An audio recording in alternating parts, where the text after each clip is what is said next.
Ce 17 avril, c'était la présentation officielle à la presse du jeu Space Origin, un projet en développement depuis 2012 lancé par 3 doctorants de l'université d'Avignon.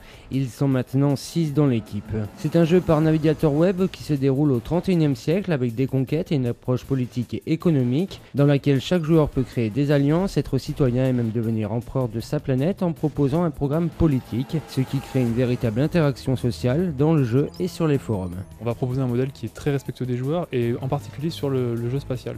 C'est-à-dire qu'on a appris tous les jeux qui existaient sur la conquête spatiale par navigateur et on a essayé de faire mieux que tout le monde, clairement. Voilà. C'est pour ça qu'on se présente comme le renouveau du jeu par navigateur dans le domaine spatial. Le budget global se monte à 450 000 €. Pour le financer, l'équipe a dû réaliser des prestations de services et ainsi 50% de l'activité s'orienter sur le jeu.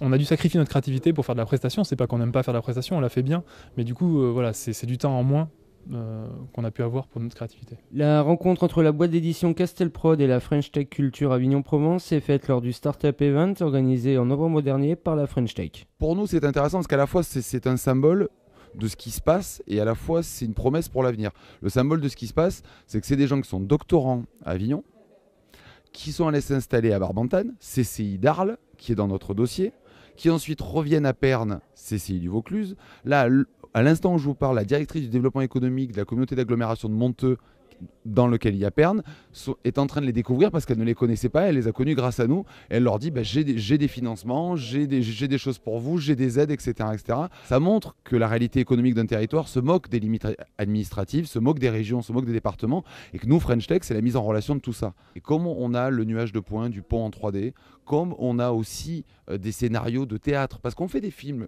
enfin, on fait des jeux vidéo à partir de films. Nous, on veut faire des jeux vidéo à partir de pièces de théâtre, de Shakespeare, d'Olivier Py et autres, parce que ça amènera au théâtre des jeunes qui n'y vont pas aujourd'hui à travers cet outil-là qu'ils utilisent. Et demain, on peut aussi penser à un Assassin's Creed sur le pont d'Avignon, lié au nuage de points du pont reconstitué en 3D. D'ici là, le jeu par navigateur web sort le 28 avril et si vous voulez rejoindre la communauté qui compte déjà 4000 joueurs préinscrits, Z vous donne un petit conseil pour bien commencer sa partie. Pour bien commencer sa partie, il faut il faut explorer déjà, c'est important, et il faut bien monter ses mines pour avoir plein de minerais, c'est très important, de pas trop s'éparpiller directement à faire des vaisseaux tout de suite, il faut vraiment monter ses mines, c'est très important.